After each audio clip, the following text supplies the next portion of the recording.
Pare um momento e ouça esta palavra. Pare o que você está fazendo, pois esta palavra pode curar, transformar, restaurar e edificar a sua vida.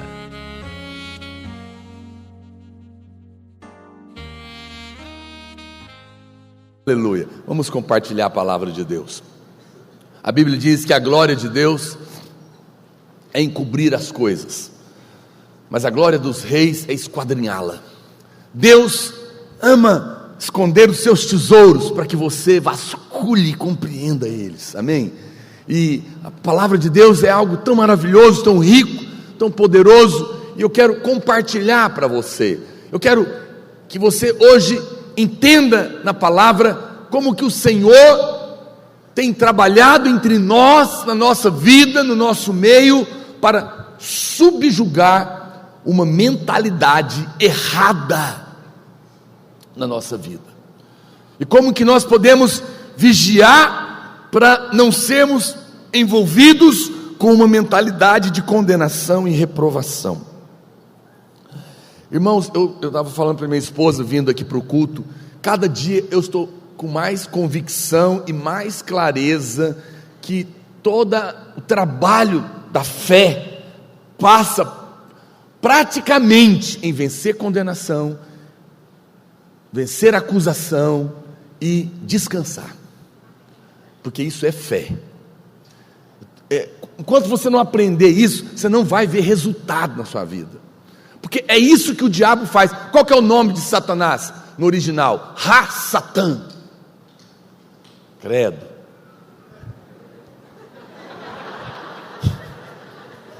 Teve irmão que fez sinal da cruz. Ha-Satã. Ele é o acusador. O acusador, que nos acusa de dia e de noite.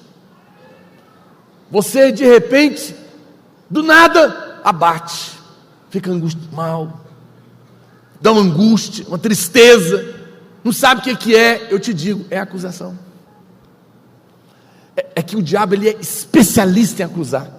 Pode parar e procurar, dar uma voltadinha na fita, o que aconteceu na última meia horazinha aqui, deixa eu ver onde é que o diabo falou alguma coisa na minha cabeça. É que você acha que o diabo, ele fala assim, eu sou o diabo, vim falar com você. Não, ele fala na primeira pessoa. É como se você estivesse pensando, eu sou um zero à esquerda, tudo que eu faço não dá certo.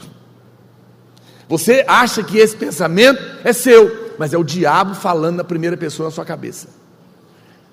Vou te contar um segredinho. Todo pensamento que vier na sua cabeça, que produzir incredulidade, prostração, desânimo, apatia, medo, abateu, foi o diabo que falou. É uma peneirinha para você. Pode olhar, alguém falou algo, você escutou algo, vem algum pensamento ali atrás que pegou você. Quando você identifica o pensamento e ataca ele com a palavra, cai na hora. É incrível, cai na hora. É tão sutil. Ontem eu estava conversando com os irmãos, ele estava me contando o testemunho dele, de bênção.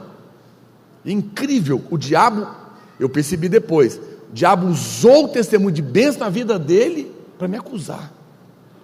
Não vou nem te contar como, você vê como é que é um negócio do inferno. E eu percebi que eu comecei a ficar abatido, só que logo eu identifiquei.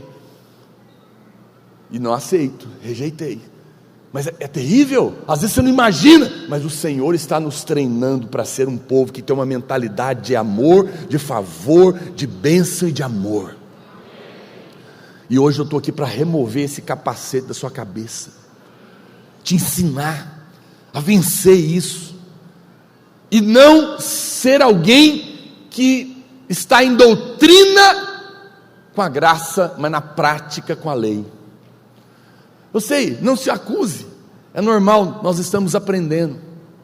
Muitos irmãos já têm entendido a graça, mas na hora que vai falar, só sai lei na boca dele, contra ele mesmo e contra outras pessoas. Nós estamos querendo fazer um jejum, pastor Luiz, nós estamos discutindo no presbitério, é um jejum onde nós vamos ficar 21 dias só falando bênção. Vai ser proibido falar coisa ruim. Nossa, 21 dias só falando a Bíblia para o outro. O irmão acabou de mentir, descarado, na sua frente. Você fala: meu irmão, você não é filho da mentira, o diabo é o pai da mentira, você é filho de Deus, amado, justo, a sua boca é fonte de vida, isso não combina com você, na sua boca tem palavras de bênção. Uau! Mas tem irmão que não, ele vê o outro falando mentira e fala: é mentiroso. Ele ajuda o diabo. Ele não olha como a Bíblia olha. Eu acho que vai ser um avivamento um negócio desse. Não saia da sua boca, diz a Bíblia, nenhuma palavra torpe, nenhuma palavra de condenação, nenhuma palavra de acusação. Tem muita maneira da gente falar, não é? Até quando você vai deixar essas coisas assim? Seu pai fala para você. Quem sabe um dia, Júlio, você resolve isso. Sabe aquelas perguntas que não querem resposta? Condenação. Mas quando a Bíblia fala para isso, é palavra torpe. Você fica achando que é palavrão. Não, palavrão é baixo calão. Mas qualquer palavra que condena é torpe. A Bíblia diz: não saia da sua boca nenhuma palavra torpe, senão apenas aquela que é boa para edificar, construir.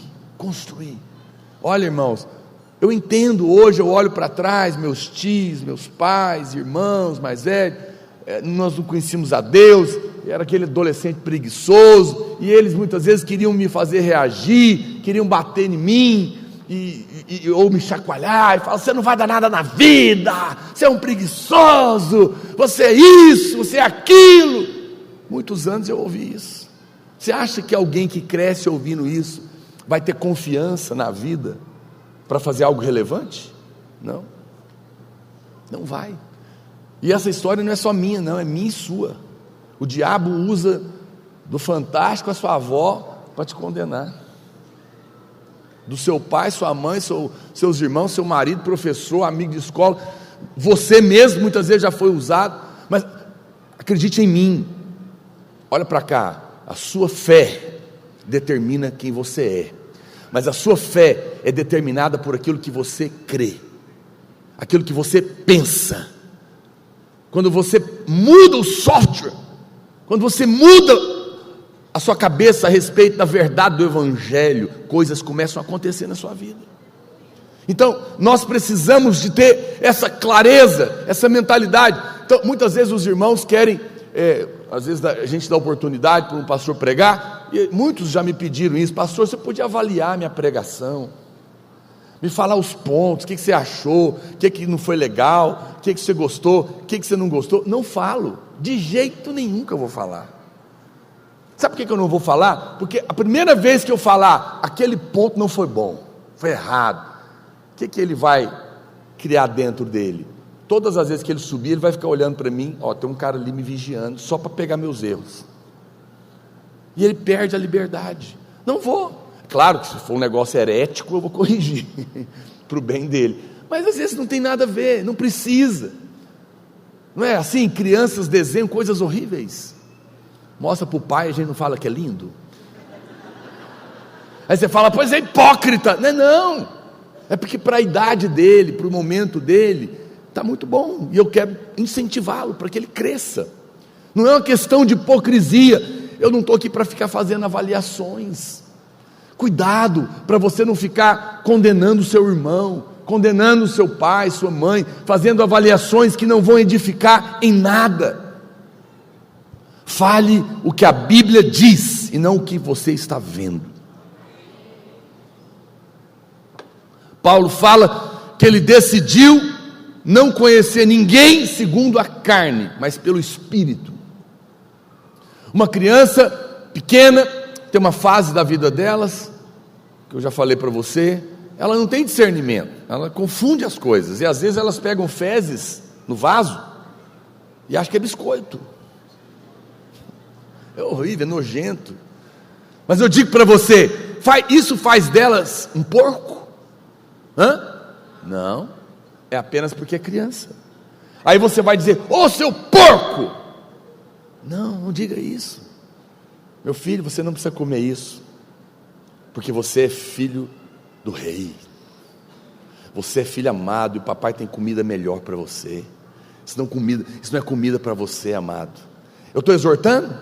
Estou. Mas estou condenando? Não. Todo mundo tem uma fase de sua vida, em algum momento, você acaba mentindo.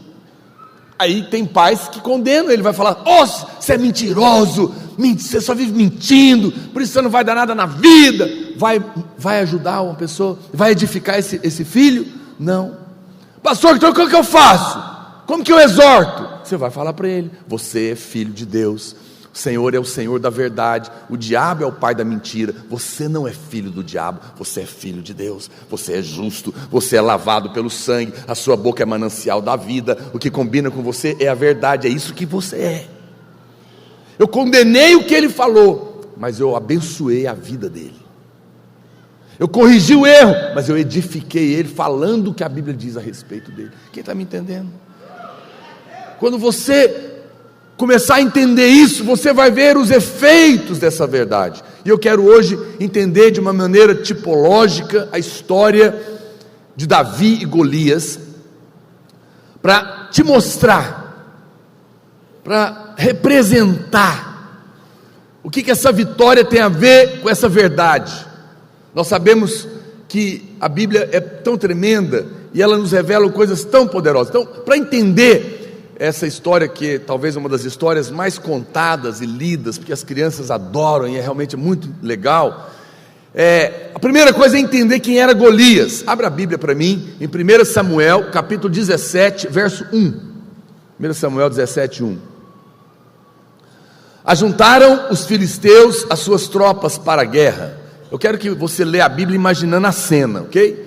Ajuntaram os filisteus as suas portas para a guerra, e congregaram-se em Socó, que está em Judá, e acamparam-se entre Socó e Azeca, em Éfes-Damim. Porém Saul e os homens de Israel se ajuntaram e acamparam no vale de Elá, e ali ordenaram a batalha contra os filisteus. Estavam estes no monte do lado da Lém, e os israelitas no outro monte do lado da Quém, e entre eles o vale. Então olha a cena: um exército estava em cima de uma montanha, ok? O outro exército do lado de lá, em cima da outra montanha, e no meio deles um vale. É o cenário de um estádio de batalha, um campo de futebol, como se fosse um campo de futebol. Tem uma torcida na arquibancada de cá, a outra do lado de lá, e no meio o campo da batalha. Aqui era um campo de guerra, um exército de um lado, o exército do outro, e o campo da batalha ali no meio, e estavam se preparando para isso. Então saiu do arraial dos filisteus um homem guerreiro, cujo nome era Golias de Gate. Diga: Golias de Gate, da altura de 6 côvados e 1 palmo. Veja, na palavra de Deus, os nomes, eles possuem significado espiritual. O que significa Golias? Golias significa, no original, expor, descobrir, remover, e também significa ir para o exílio, ser expulso da sua terra. A Bíblia fala que ele era de Gate. Gate também tem significado. Golias de Gate. Gate na Bíblia significa lagar. O que é lagar? É o lugar onde pisava a uva para fazer o vinho. Na Bíblia, lagar é o lugar onde as uvas são prensadas, mas lá em Apocalipse 19, 15, a Bíblia fala do significado do lagar em tipologia. O lagar aponta para a ira de Deus contra o inimigo e todos aqueles que seguem esse inimigo. Ou seja, de forma geral, o lagar na Bíblia representa a ira de Deus. Olha o que está dizendo aí no verso 15 de Apocalipse 19, depois a gente volta para o texto de Golias. Sai da sua boca uma espada afiada, para com ela ferir as nações, e ele mesmo as regerá com cetro de ferro, e pessoalmente pisa o lagar do vinho do furor da ira do Deus Todo-Poderoso. Nós não estamos mais debaixo da ira de Deus, amém, irmãos? Jesus levou toda a ira de Deus sobre ele, mas aqueles que não creem, o Senhor tem dado por milênios a chance da salvação ao homem. Eu tenho dito para você, ninguém vai para o inferno por causa do pecado, porque o pecado está pago. Vai para o inferno porque não aceitou o pagamento na cruz, não creu, rejeitou a Cristo.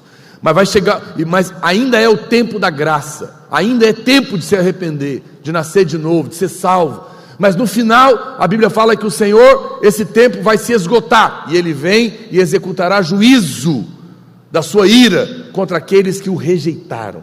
Quem está me entendendo?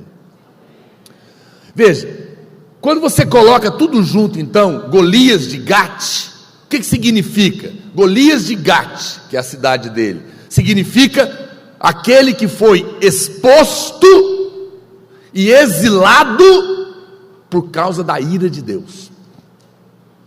Diga comigo, Golias de Gate, aquele que foi exposto e exilado por causa da ira de Deus.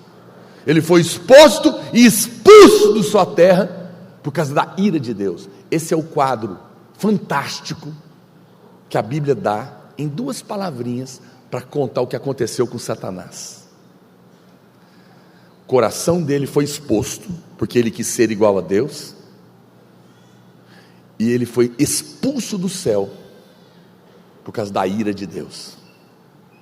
Aqui é o quadro. Golias é um tipo de Satanás, porque foi isso que aconteceu com ele.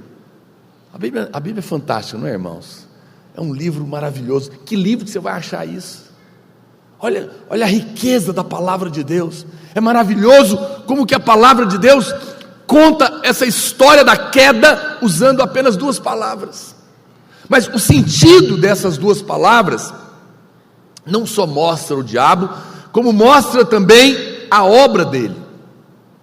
Quando vem contra você, o alvo do diabo é sempre fazer o que foi feito com ele: expor você, te envergonhar e tirar você do seu lugar de bênção e de favor. Ele quer constantemente fazer isso, mas você não tem que viver debaixo disso, de exposição e de vergonha, porque contra nós não há mais acusação, contra nós não há mais condenação. Mas é isso que ele tenta fazer, e é isso que rouba a sua fé. Quando você permite esses pensamentos na sua mente, o que acontece? Você perde o senso da presença de Deus, porque você cai debaixo de condenação, você cai debaixo de acusação, você não sente mais a presença de Deus, perde a fé e fica deprimido e não vê o mover de Deus. É isso que o diabo tenta fazer. Quem era Golias? Golias era um filisteu. Diga, filisteu. Filisteu também tem significado. A palavra hebraico para filisteu é palash, que significa aquele que rola no pó. Tem uma cachorrinha nova lá em casa agora, que é da minha filha, ela está querendo deixar lá. E eu estou adorando, porque eu adoro cachorro. Fui criado no meio de 7. E ela, a Marília, tinha uma horta lá, que agora acabou com a horta dela. E ela adora subir na horta e rolar na terra. Cachorro gosta de fazer isso, né?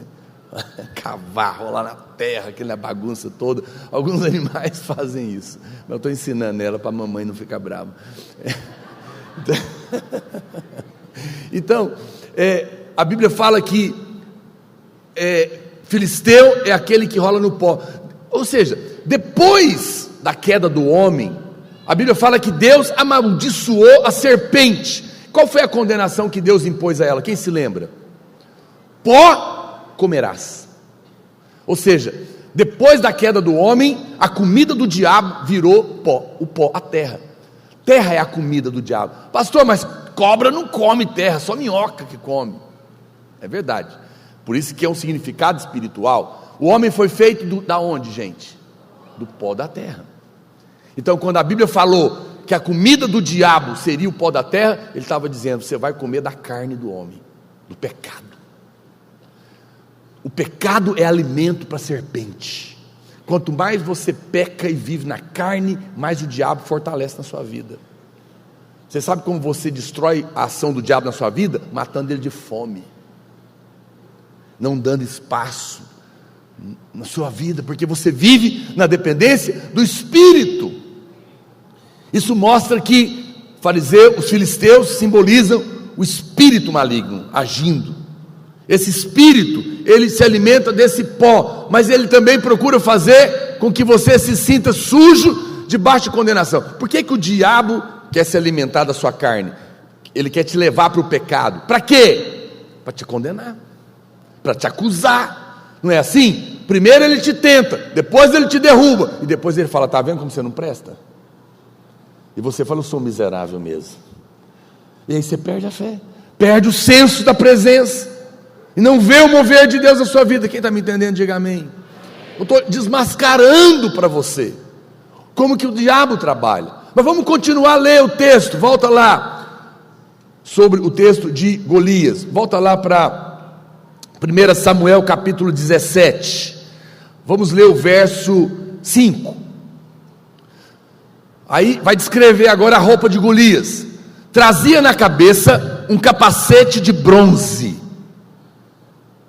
Vai ver na cena. E vestia uma couraça uma couraça de escamas, cujo peso era de 5.000 ciclos de quê, gente? Bronze também. Vai prestando atenção. Trazia caneleiras de quê? Bronze também. Tudo em Golias era de bronze. Presta atenção nisso, que isso não está aqui por acaso. Trazia caneleiras de bronze nas pernas e um dardo de quê? De bronze entre os ombros. A haste da sua lança era como o eixo do tecelão, e a ponta de sua lança de 600 ciclos de ferro, e diante dele ia o escudeiro. Mas na sua roupa tudo era de bronze. Na palavra de Deus, os metais, eles têm simbolismos, ok? O ouro, na Bíblia, fala da glória de Deus. Tudo que é ouro é glória de Deus, porque o ouro ele pode ser derretido, mas ele não evapora. Ele é a glória de Deus. No tabernáculo, os móveis eram feitos de madeira, revestidos de ouro. No céu, as ruas são de ouro. Tudo no ouro fala da glória de Deus. A prata, na Bíblia, fala da redenção. Jesus foi vendido por 30 moedas de prata. Foi o preço que ele pagou com a sua própria vida para nos redimir. Então tudo na Bíblia de prata é redenção. E o bronze? Bronze é juízo. Bronze é condenação na Bíblia. Esse é o significado do bronze. Bronze representa juízo e condenação. E a Bíblia claramente está dizendo que a respeito de Golias, que aponta para Satanás, diz que ele era um gigante, mais ou menos de 3 metros de altura, e ele tinha na sua cabeça um capacete de bronze. O capacete de bronze, portanto, significa que Golias trabalha com uma mentalidade de condenação. Você já percebeu? Todo ladrão desconfia de todo mundo, porque essa é a lente dele. Como ele pensa que todos são. Homens que traem as suas esposas também desconfiam delas, porque eles acham que é igual a ele. Essa é a lente dele. A mente do diabo é um capacete de bronze. Ele trabalha com a mentalidade de condenar. Ele fica engendrando maneiras de te condenar, de te acusar, de deixar você mal, para baixo. A Bíblia fala que no peito ele também tem uma couraça de bronze. Sabe por quê? Porque no coração dele só tem maldade, não tem amor. O coração do diabo é para condenar, é para acusar, é para falar mal, é para falar que você não presta, para apontar seus erros, Cuidado com quem você anda, cuidado com o ambiente. Irmãos, o diabo trabalha num ambiente de desonra. Não há honra no mundo. não há honra nas empresas, tudo é para falar mal.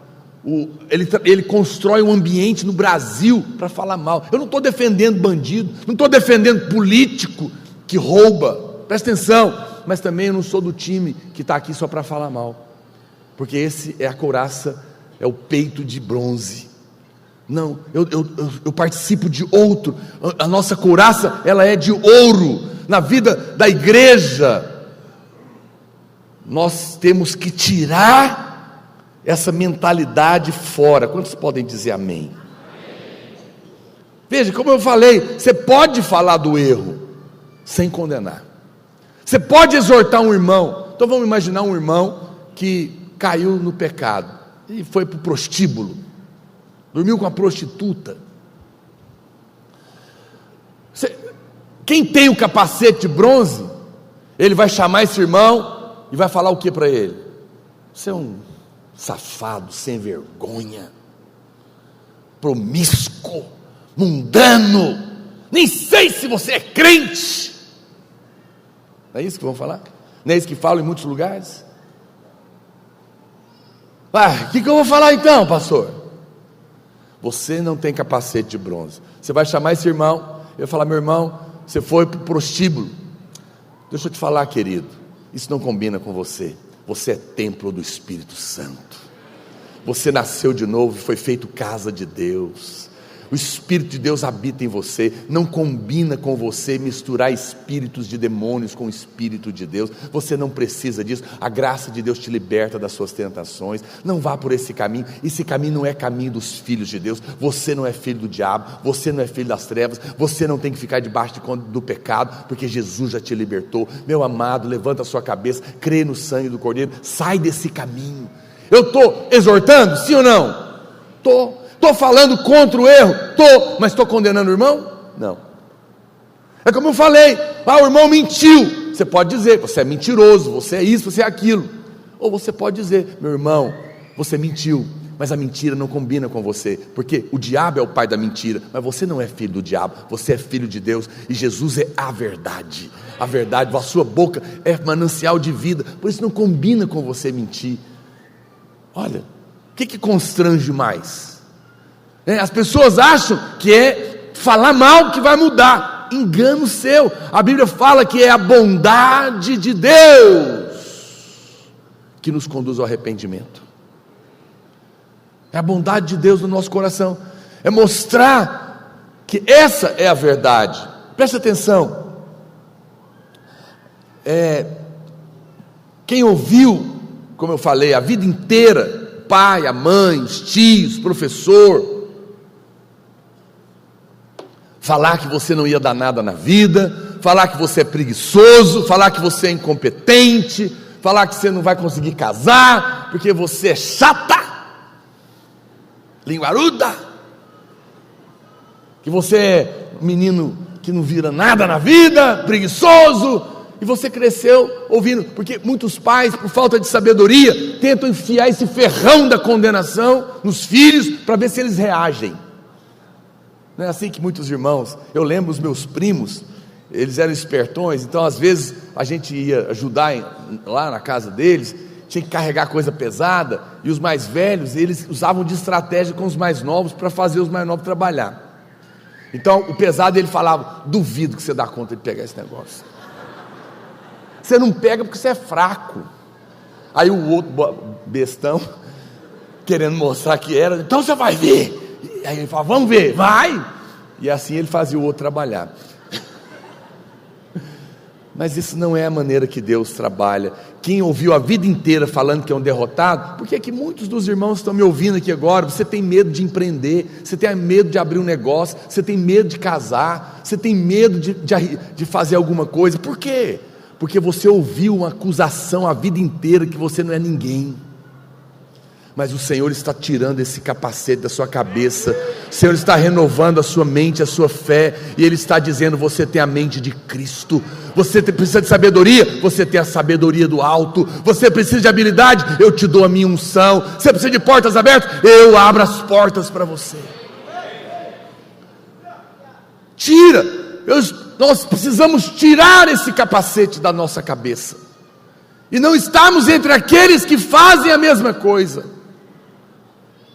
Essa é a razão porque é tão importante ouvir sobre o Evangelho da Graça. Difícil uma semana que eu não ouço pregações do Evangelho da Graça. Na verdade, todo dia eu escuto, porque eu escuto a rádio e também escuto pregações de outros pastores, às vezes em outros lugares, sobre a graça, porque eu me alimento, eu vou ouvindo aquela palavra que vai mudando a minha vida. Veja, o bronze é algo que está fora da presença de Deus. Lá no tabernáculo tinha um altar de bronze lá, mas aonde que ele ficava? No tabernáculo tinha 3 lugares, tinha o átrio, que era fora, o lugar santo e o santo dos santos. No lugar santo, que já era dentro, e no santo dos santos, que era bem no interior, tudo era de madeira revestido com ouro. O que é a madeira? Madeira fala da natureza humana na Bíblia, e o ouro fala do divino, a glória de Deus revestindo aquilo que é humano. Mas o altar de bronze, ele ficava do lado de fora. Preste atenção, ele era colocado no átrio, fora da presença de Deus, porque ele representa a cruz, onde o Cordeiro de Deus sofreu o juízo no nosso lugar. Quem está me entendendo? Por isso ele estava fora. Mas quando você entra no tabernáculo, você vai ver que não tem bronze lá, só ouro. Ou seja, olha para cá que eu vou te falar. Então preste atenção, lembra, aqui está o átrio, fora do tabernáculo. Entrou, lugar santo, entrou, santo do santo, dentro do tabernáculo. Dentro era ouro, de fora tinha o juízo, porque representa a cruz. Quanto mais longe você está lá da presença, mais você está perto do bronze. Você sabe quem são as pessoas que vivem condenando? As que estão mais longe de Deus, são irmãos mais vazios de Deus. Quanto mais se afasta da presença, mais você fica na condenação, com você mesmo e com outras pessoas também. Você se condena e condena outros, mas quanto mais você aproxima, menos você vê a natureza humana e mais você vê Cristo na vida das pessoas, e você para de condenar. Quem é cheio do Espírito, quem vive na presença e na revelação do Evangelho da Graça, ele olha, ele não vê a madeira, ele vê a madeira coberta de ouro. Eu não fico vendo os defeitos do Renato, os defeitos do Júlio, não, eu vejo Cristo nele. Por quê? Porque é isso que eu estou vendo, é o lugar que eu estou vivendo. Quanto mais perto, mais o ouro está cobrindo a madeira. Eu não fico olhando os defeitos do irmão. Vamos continuar, olha o verso 8. Aí começa a afronta. Parou, chamou as tropas de Israel, Golias, e disse-lhes: para que saís, formando-vos em linha de batalha? Não sou eu, filisteu, e vós servos de Saul? Escolhei dentre vós um homem que desça contra mim. Se ele puder pelejar comigo e me ferir, seremos vossos servos. Se eu vencer e o ferir, então sereis nossos servos e nos servireis. Disse mais os filisteus: hoje, olha a palavra que ele usa, afronto as tropas de Israel. Dai-me um homem para que ambos pelejemos. Ouvindo Saul e todo Israel estas palavras dos filisteus, qual palavras? Palavra de afronta. Espantaram-se e temeram muito. O desafio de Golias é chamado de afronta. O diabo vive para te afrontar. A Bíblia fala que quando ele afronta, você sente medo, você fica inseguro. Quando pensamentos malignos vêm, você sente medo. Quando o diabo fala que não vai dar certo, fala que você não vai conseguir passar na prova do Enem, fala que você não vai ser curado, fala que seus pais não vão se converter, fala que você não vai conseguir se casar, porque você é isso, porque você é aquilo, porque olha que errou de novo. Aquilo te dá medo, te produz insegurança, porque é a afronta do diabo. No original, a palavra afronta significa reprovar, criticar, condenar, para produzir medo e vergonha. Todas as vezes que a palavra é de crítica, é de condenação, ela envergonha, ela produz medo, abate a fé. Eu não estou falando, irmãos, de pensamento positivo, não. Eu estou falando de palavras da fé, baseada nas promessas do Evangelho. Quem está me entendendo? Mas o diabo usa a crítica. Quantos pastores, quantos irmãos, como eu disse, acreditam que é criticando que vai fazer o outro reagir? Não é. O que vai fazer você reagir é a fé no Evangelho da graça de Deus e na justificação de Cristo na cruz. Não é condenando que alguém vai mudar de vida.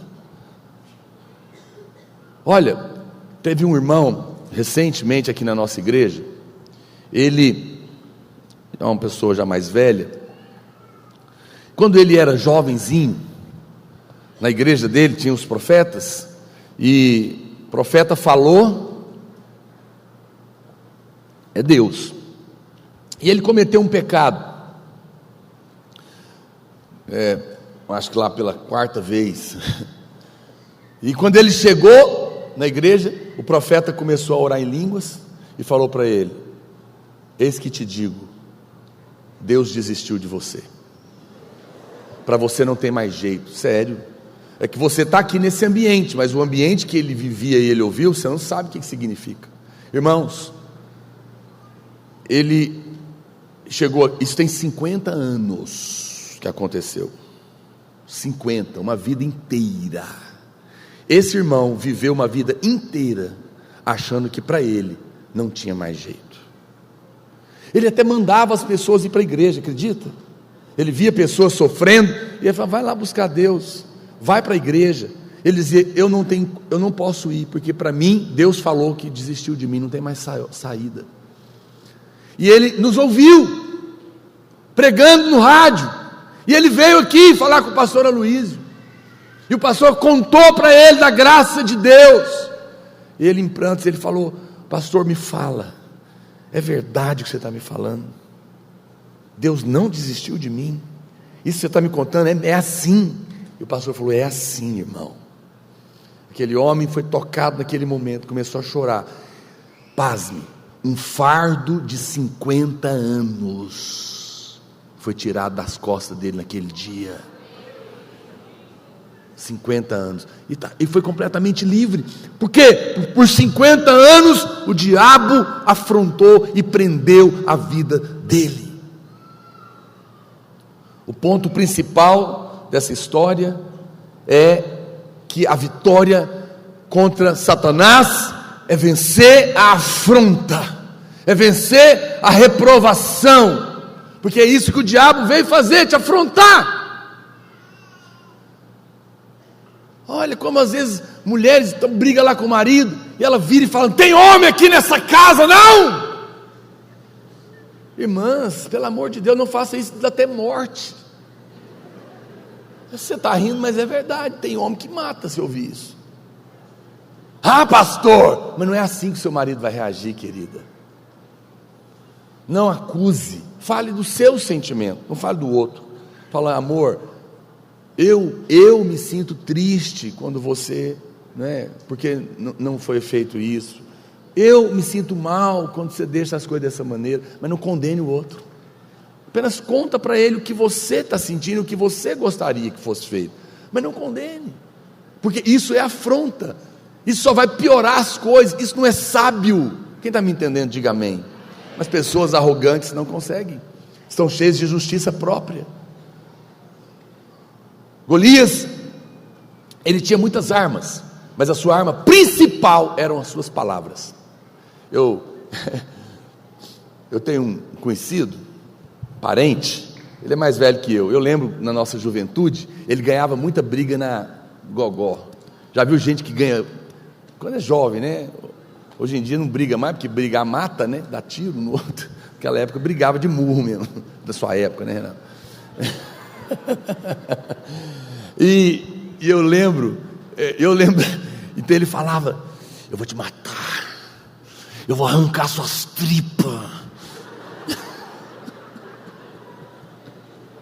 eu vou rasgar você no meio. E ele gritava, falava grosso, e a pessoa, como diz: será? Não vou pagar para ver. e ir embora, muitas vezes. Por quê? Mas é assim que o diabo faz. O diabo, o tempo todo, a principal arma dele é a afronta, para te causar medo, é crítica e condenação para você recuar. Quem está me entendendo? Olha, o diabo imita Deus, sempre. Como que Deus fez todas as coisas? Pela palavra. Como que o diabo destrói as coisas? Pela palavra. Deus edifica falando, o diabo destrói falando na sua cabeça, te condenando, criticando, falando que você é incompetente, falando que você é burra, falando que você não tem jeito, que você não tem sabedoria, que você é isso, que você é aquilo. Meu amado, olha para cá, a Bíblia diz que Deus nos criou a sua imagem e semelhança. Eu não creio que Deus perderia seu tempo em fazer um ninguém e dizia que Ele é a sua imagem e semelhança. Não existe homem assim. Todos os seres humanos foram feitos com um potencial para mostrar a glória de Deus, a sabedoria de Deus, a competência de Deus, a habilidade de Deus. Mas as afrontas do diabo, por muitos anos da sua vida, têm te convencido que você não é capaz.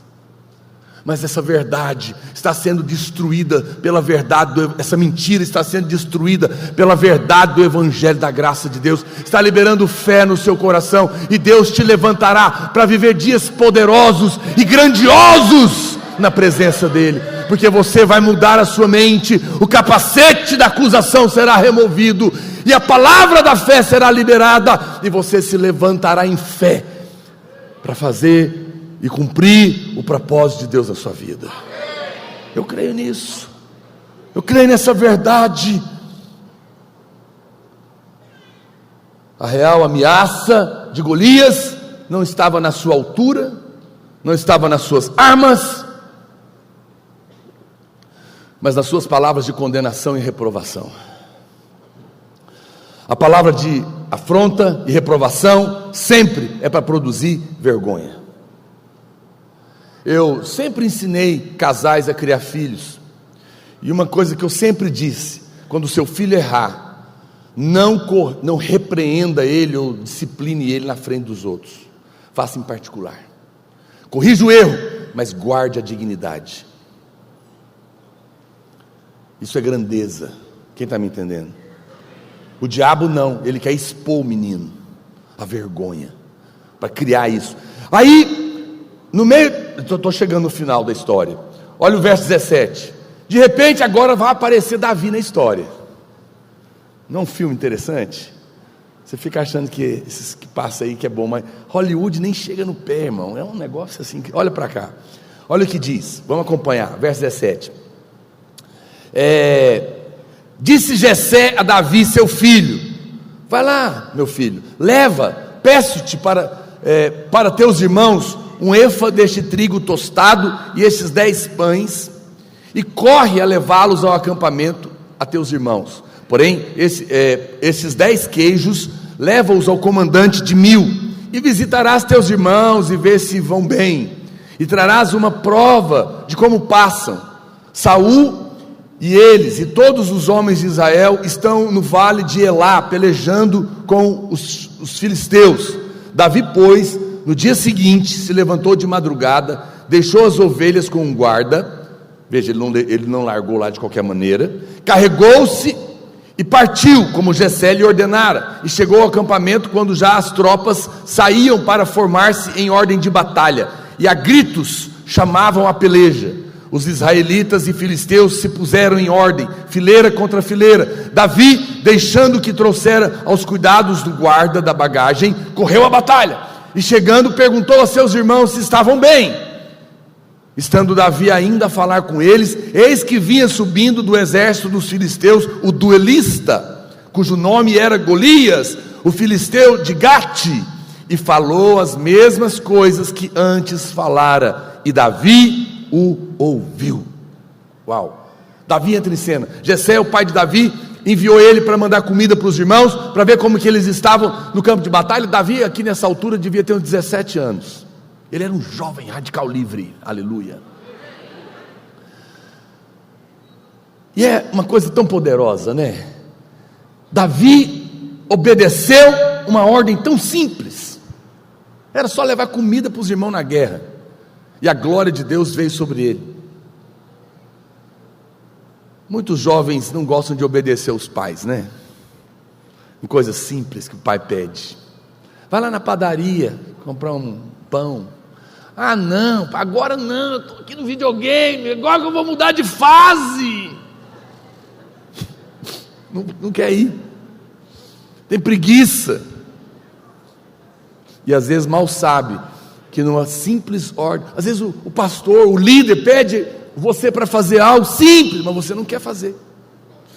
Davi obedeceu o pai dele uma ordem simples, mas mal ele sabia que nunca mais ele voltaria para casa, mas seria levantado para morar na casa do rei, por causa de uma simples ordem. Ouça o que eu vou te falar, meu irmão, cuidado, pode ser que ao obedecer seu pai, para ir na padaria comprar um pão, você vai chegar lá, e vai encontrar a mulher da sua vida, com quem você vai casar,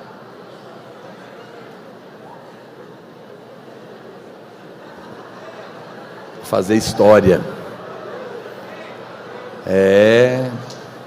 Você nunca sabe o que Deus está planejando. Às vezes coisas simples te colocarão no palácio. Não despreze os humildes começos, não despreze obedecer simples ordens, pequenas direções dos seus líderes, dos seus pais. Pode ser um teste, pode ser a porta que Deus está abrindo e você nem está sabendo. Quem está me entendendo? Davi foi levar queijo e virou rei. Foi daí que tudo começou. Não é incrível isso, meu irmão? Preste atenção. Às vezes você despreza aquilo e Deus está querendo te abençoar. O pai mandou 10 pães e 10 queijos. Nada na Bíblia é por acaso, né, irmãos? Lembra do princípio do dízimo? O 10 representa o todo. Quando você entrega 10%, Deus recebe como fosse tudo, e nós recebemos a recompensa. E aqui a gente tem esse quadro maravilhoso de Deus Pai, Jessé, enviando seu filho para alimentar os irmãos. Uau, não é bonito isso? Deus Pai enviou Deus Filho para nos alimentar com o pão da vida. É um símbolo, é tão poderoso, é a palavra de Deus. Mas aí Davi ouviu, olha o verso 24, vai para o 24, vamos lá, presta atenção. Olha o que a Bíblia diz: todos os israelitas, vendo aquele homem, fugiram de diante dele, e temiam grandemente, e diziam uns aos outros: viste aquele homem que subiu? Pois subiu para afrontar a Israel. A quem o matar, o rei acumulará de grandes riquezas, e lhe dará por mulher a filha, e a casa de seu pai isentará de imposto Israel. Uau, quantos aqui gostariam de viver a vida sem pagar imposto? Ah, Jesus, que coisa poderosa. Parece que é até mais poderosa que a filha do rei. Então falou Davi aos homens que estavam consigo, dizendo: que farão aquele homem que ferir a este filisteu e tirar a afronta de sobre Israel? O que vocês falaram? Davi interessou na recompensa. Tem irmão que critica crente que tem interesse na recompensa. Deus não acha errado isso, pelo contrário, Ele quer abençoar. Olha o que Davi fala: quem é, pois, esse incircunciso filisteu para afrontar o exército do Deus vivo? E o povo lhe repetiu as mesmas palavras, dizendo: assim farão ao homem que o ferir. Você sabe o que significa? O que Davi estava dizendo? Quem é, pois, esse incircunciso? Você sabe quem eram os incircuncisos? Eram os fora da aliança. Davi está falando: quem que esse cara pensa que é? Ele está fora da aliança. Deus não tem aliança com ele, Deus tem aliança conosco. Ele enlouqueceu em afrontar o exército da aliança. Nós somos o exército da aliança. Sabe o que significa aliança? Tudo que é seu é meu, as suas guerras são as minhas guerras. seus inimigos são os meus inimigos. Davi estava falando: você não tem Deus do seu lado, seu incircunciso. Eu tenho Deus do meu lado, eu sou circuncidado, sou debaixo da aliança. Os meus inimigos são os inimigos de Deus, as minhas batalhas são as batalhas de Deus. Por isso eu vou acertar uma pedra no meio da sua testa. Ele estava falando, olha, a posição de Davi era a posição de alguém que via a graça. Ele sabia que a batalha era do Senhor. Ele não estava lá presunçoso, achando que ele era capaz. Não, ele sabia com quem ele tinha aliança. Não é uma questão do tamanho do desafio que está diante de você. É uma questão do tamanho de quem tem aliança com você. Davi estava interessado na recompensa. E Deus fica feliz quando você deseja receber a recompensa. Agora, para quem que era a recompensa, irmãos? Falando aqui dos vencedores. Para quem era a recompensa que o rei estava dando? Era para aquele que tirasse a afronta dos filhos de Israel. Você quer ser vencedor? Você quer ser recompensado? Esteja entre aqueles que está tirando a afronta do diabo do meio do povo de Deus. Está pregando o evangelho da graça, do perdão, da justiça de Cristo. Está tirando o capacete. Está sendo usado por Deus para tirar a acusação e a condenação do nosso meio. Diga amém. Isso é poderoso. Davi estava dizendo isso. Ele entendeu. Essa palavra afronta é repetida todo o tempo, porque mostra o real interesse do diabo. Mas aqui entra uma questão, olha para cá. Nesse momento, o irmão mais velho de Davi entra em cena. E a palavra de Deus diz que ele se irou contra Davi. Olha o verso 28. Sobe um pouquinho, irmão. Verso 28. Ouvindo Eliabe, seu irmão mais velho, falar àqueles homens, acendeu-se-lhe a ira contra Davi e disse: por que você desceu aqui? E a quem deixaste aquelas poucas ovelhas no deserto? Bem, conheça a tua presunção, conheça a tua maldade. Desceste apenas para ver a peleja. Conhece o que? Já viu, tem irmãos que é assim: eu sei o que você está pensando. Você está querendo ver o circo pegar fogo. Agora virou Deus. Agora você sabe que está no coração dos outros. É o irmão de Davi, Eliabe, que também estava com o capacete de Golias na cabeça dele. Por isso não podia enfrentar Golias, porque usava a mesma arma dele, estava debaixo da mesma condenação, não tinha fé para enfrentar. Quantos irmãos vivem por conta de condenar os irmãos? Se você está entre aqueles que também só condenam o irmão, o capacete está na sua cabeça. Logo você está debaixo de condenação, logo você não tem fé, não é capaz de enfrentar Golias. Veja, Eliabe estava aqui falando isso. Respondeu Davi: o que eu fiz agora? Fiz somente uma pergunta. Desviou-se dele para outro e falou a mesma coisa, e o povo lhe tornou a responder como dantes. Veja, uma coisa é quando o inimigo nos reprova e nos condena. Agora, outra coisa é quando os próprios irmãos fazem isso. Não é? É muito triste. Olha para mim, uma coisa é o diabo te acusar, a outra coisa é os irmãos te acusarem. É muito ruim. O diabo nós temos que enfrentar. E os irmãos, pastor, o que eu faço? Quando o irmão está criticando o outro, quando o irmão está condenando o outro na célula, isso não acontece entre nós. Fala o que você quer ver. O que eu faço, pastor, quando o irmão está me perseguindo, falando mal de mim? O que Davi fez? Enfrentou o irmão dele? Desviou e passou reto. Golias você enfrenta, o irmão você muda o assunto. O irmão você desvia dele. Não enfrenta ele, ora por ele. Quem está me entendendo? Infelizmente, tem irmãos que estão condenando? Tem irmãos que estão vivendo por criticar? Tem. Mas esse você não vai enfrentar, você vai desviar, você vai passar reto e vai orar por ele. Mas o Golias você vai enfrentar. Nós precisamos eliminar. Veja, o capacete de bronze, como eu falei, ele nos dá uma mentalidade de condenação, de reprovação, de vergonha. E Deus está tirando da nossa vida essa mentalidade de Golias. Nós não acusamos, nós não condenamos os irmãos, nós condenamos o diabo. Amém, irmãos? Os irmãos não. Mude a sua postura. Capacete, nós precisamos eliminar isso. Qual que foi a posição então de Davi? Veja, para os irmãos ele não respondeu à crítica, ele ignorou, ele foi embora.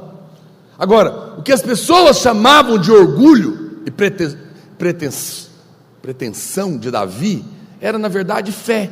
Davi, nada mais, nada menos, ele apenas tinha uma boa opinião de Deus. Ele falou: Deus está do meu lado, eu sou circunciso, eu vou derrubar esse Golias. Mas os irmãos dele falaram que era o quê? Presunçoso.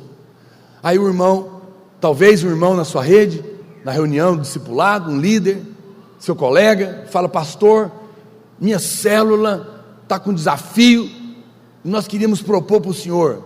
Qual que é o desafio, irmão? Nós queremos encher um encontro sozinhos. Aí os outros olham: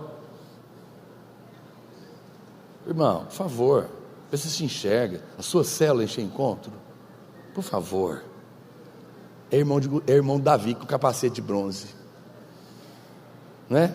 Quantas vezes criticaram o pastor Aloysio? Quando o pastor Aloysio foi escrever o primeiro livro, os pastores na época, não era videira, falaram para ele: larga de ser presunçoso, Aloysio. Você acha que alguém vai querer ler livro seu? Você enlouqueceu? Ele falou: devo ter enlouquecido, mas eu vou escrever esse mesmo, porque vai ver que outro louco vai querer ler.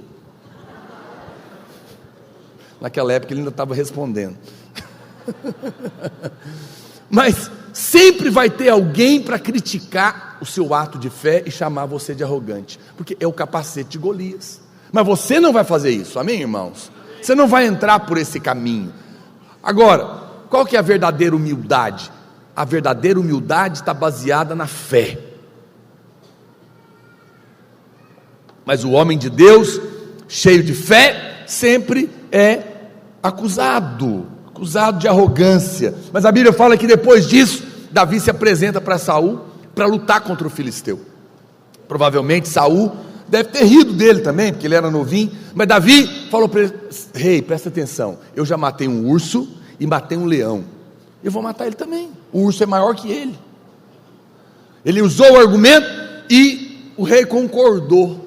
Naquela época tinha urso e leão lá em Israel, hoje não tem mais.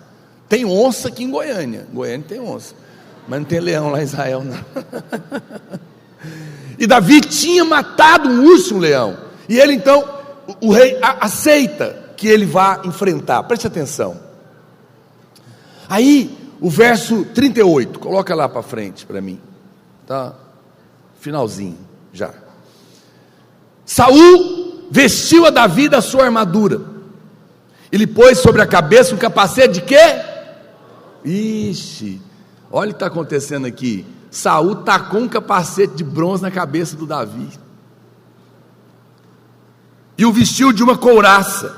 Davi cingiu a espada sobre a armadura e experimentou andar, pois jamais havia usado. Então disse Davi a Saul: eu não posso andar com isso, eu nunca usei isso. E Davi tirou aquilo, não dá nem nome, nem chama de capacete, tirou aquilo, tirou aquilo de sobre si. Aleluia! Você quer vencer o diabo? Hoje você vai tirar aquilo da sua cabeça. Aleluia! Isso é poderoso, hein?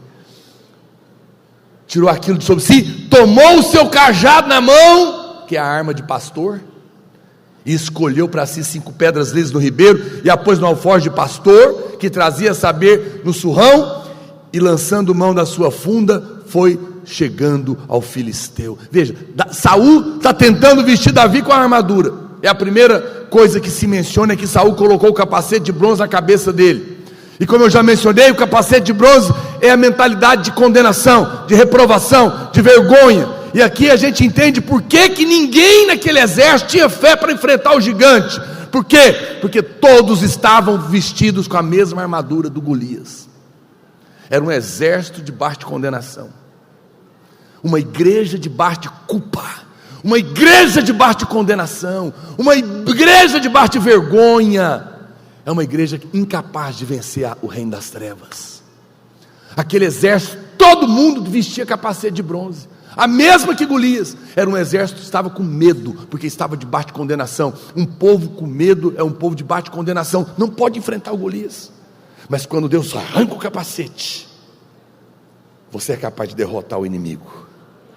Isso é poderoso, preste atenção. Muitos irmãos estão tentando edificar a igreja por meio errado, que é a condenação, o capacete. Liberam constantemente palavras, como eu falei, de reprovação, de julgamento, de condenação, de crítica, e acham que estão abençoando a igreja, mas estão apenas trazendo a mentalidade de Golias aqui para dentro. Olha, você precisa avalie a sua vida. Você tem orado? Você tem jejuado? Avalia, como que está? Cuidado com essas coisas, cuidado com esse negócio de avalia.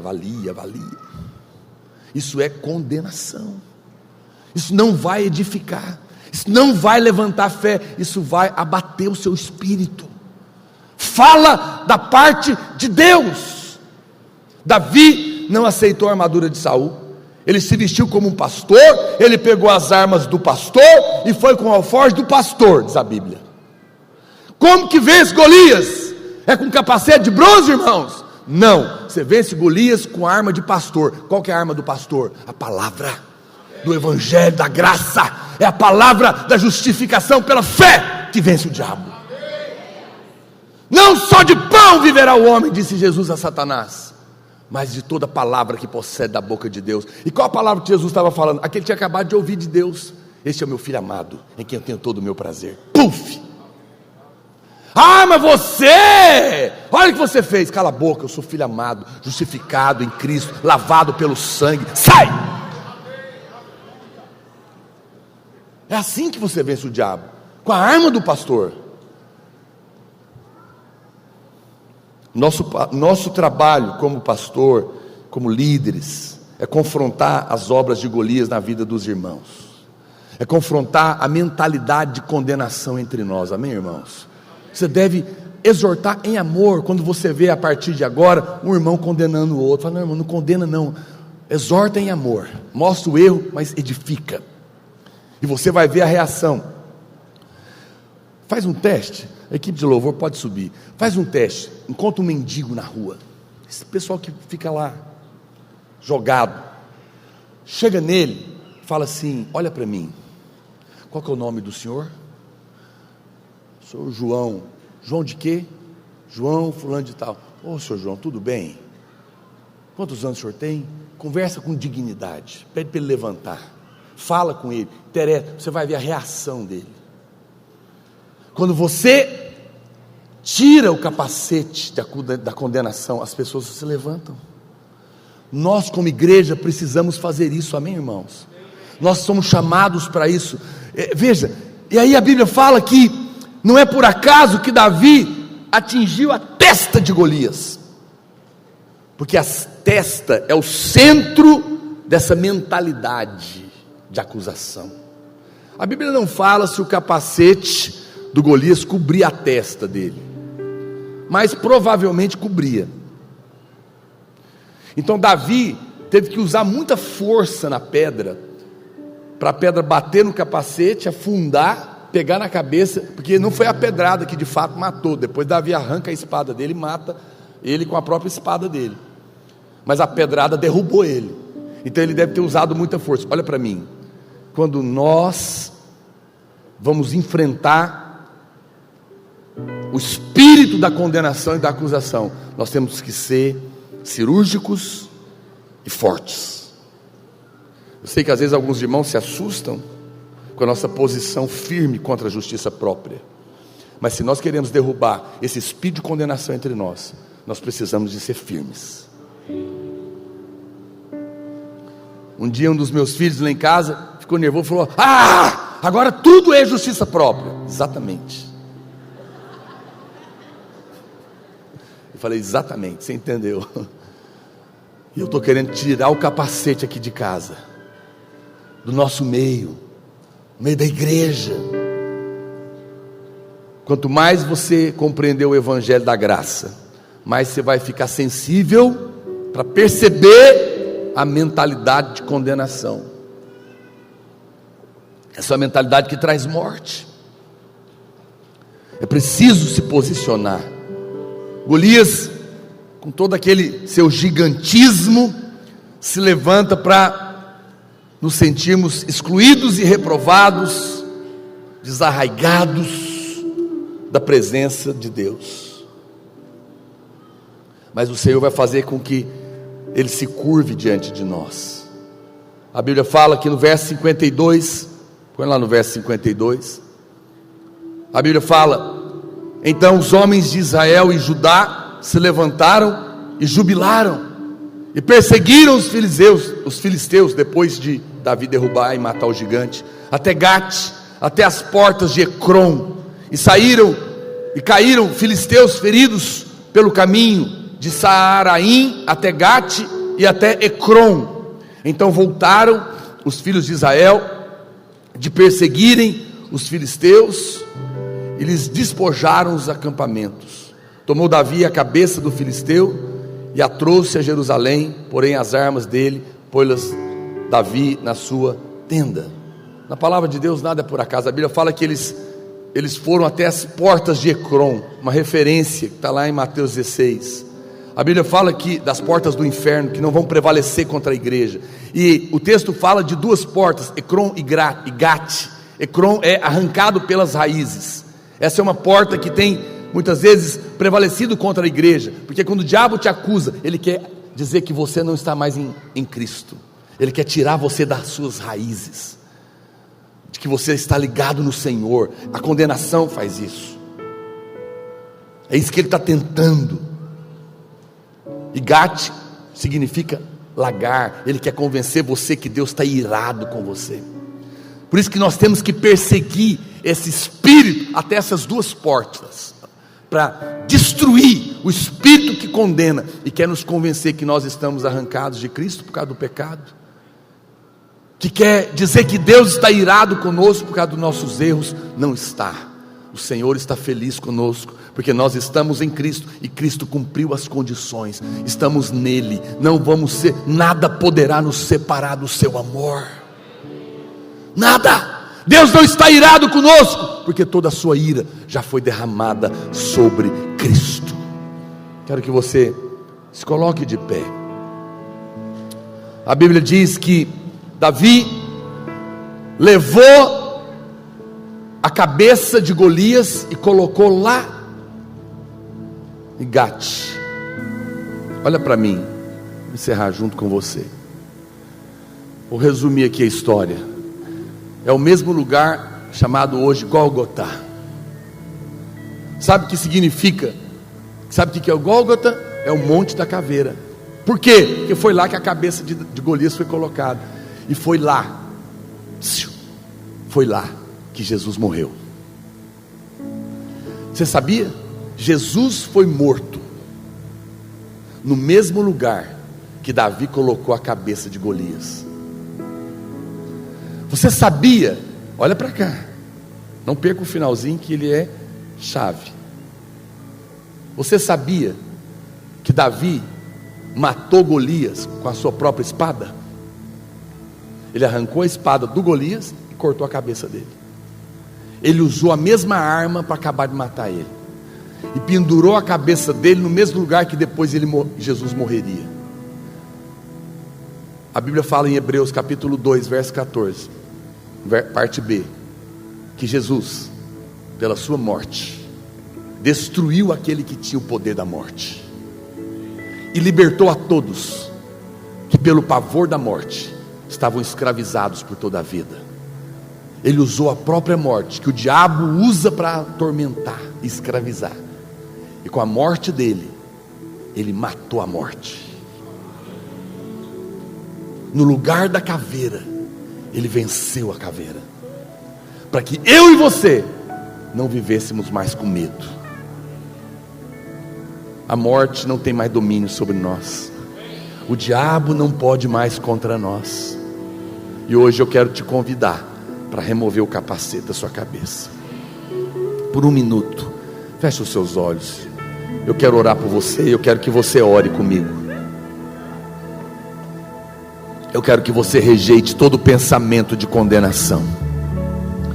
Eu quero que você rejeite todo pensamento de acusação contra você mesmo, que muitas vezes você tem falado de si mesmo, e às vezes tem falado de outros, e você vai dizer: eu não aceito mais o capacete de bronze na minha cabeça. Abra sua boca enquanto eu oro por você. Pai, eu oro pela vida dos meus irmãos. Bem baixinho, por favor. Eu oro pela vida dos meus irmãos.